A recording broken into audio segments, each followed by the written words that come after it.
thinking and friendship in dark times.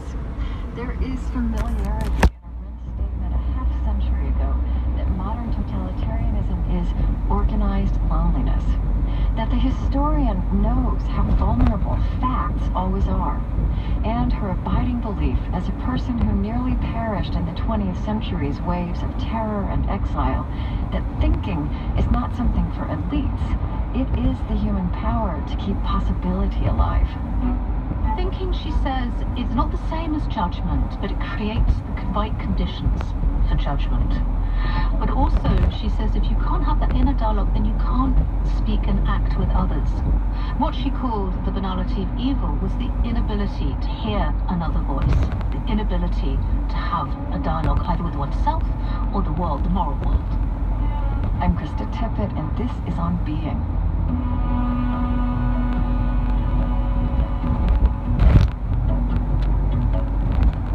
Hana Arendt, a German-Jewish philosopher, journalist, and political theorist, was born in 1906 and died in 1975. She fled Germany with the rise of Adolf Hitler and ultimately became a U.S. citizen.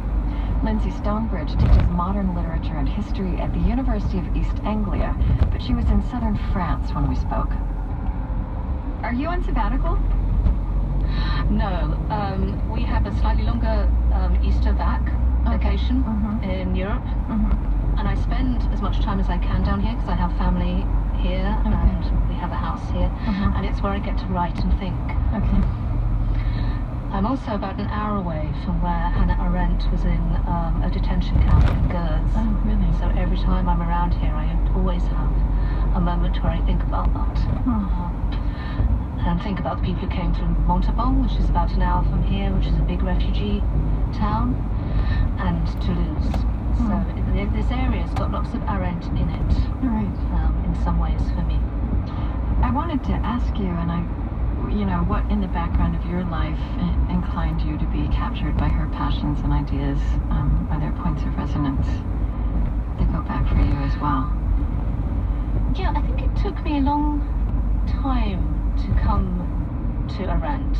Because when I first read her as an undergraduate, and we all read The Origins of Totalitarianism, and it seemed like history. And it wasn't until the end of the Cold War when I started working on a book called A Judicial Imagination. Yeah. And in that book I wanted to understand how people judged the Holocaust, how people judged what had happened in World War II. And it was a sense of moral and historical clarity that she had. I was thinking about this morning with the other figure who's very important to me, who's also a very strong Jewish woman, was Melanie Klein, the psychoanalyst. And Klein had a question which was, where does evil come from? And Hannah Arendt asked another question which I think is uniquely important, which is how in modern times is evil organized? Because we can't stop where evil comes from, but we can talk about how it's organized. We can try and understand that.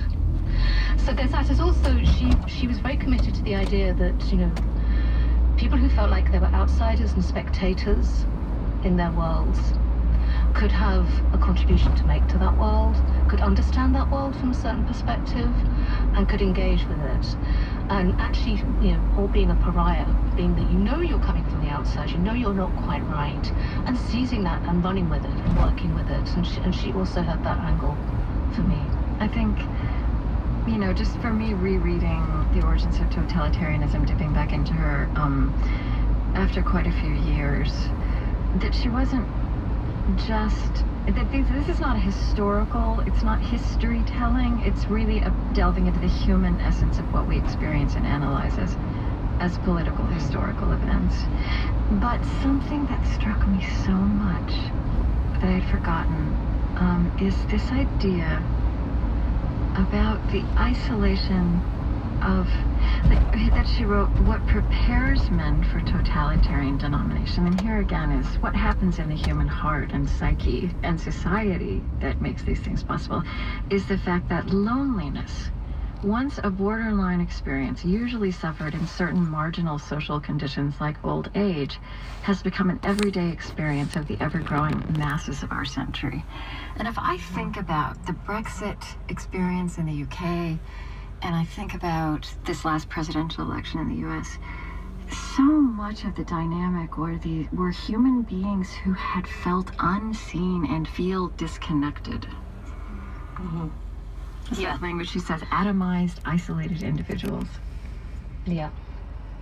And she makes a further distinction in the last chapter of Origins of Totalitarianism, which she wrote later, between uprootedness, which is what people, since the Industrial Revolution, this has happened, but obviously it's got worse, and in periods of economic crisis, it gets far worse, is not feeling recognized, not feeling at home. So there's a kind of malaise of uprootedness, and which she contrasts and compares with superfluousness, which is not being treated like you're in the world at all. And that was the camps, and that is the refugee camp. So there's this awful relationship between the uprooted of the world in Europe, in the States, and the new superfluous of the world, which she understood very well, because she was one of the superfluous of the world in the 1940s. Right. So I think she was very interested in that relationship. And I think you're absolutely right. The loneliness is absolutely crucial, but it's the question of how we imagine a response to that. Yeah.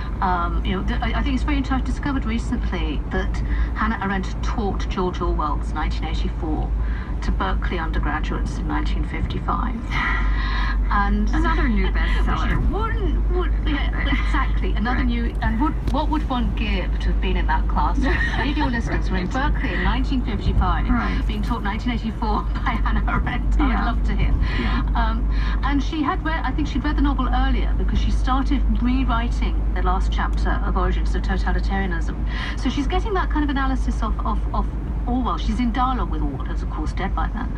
And he's saying, actually, this is what happens. The original title of 1984 was The Last Man in Europe. I mean, if you can hear the Brexit resonances there. Yeah. The Last Man in Europe. Yeah. And the loneliness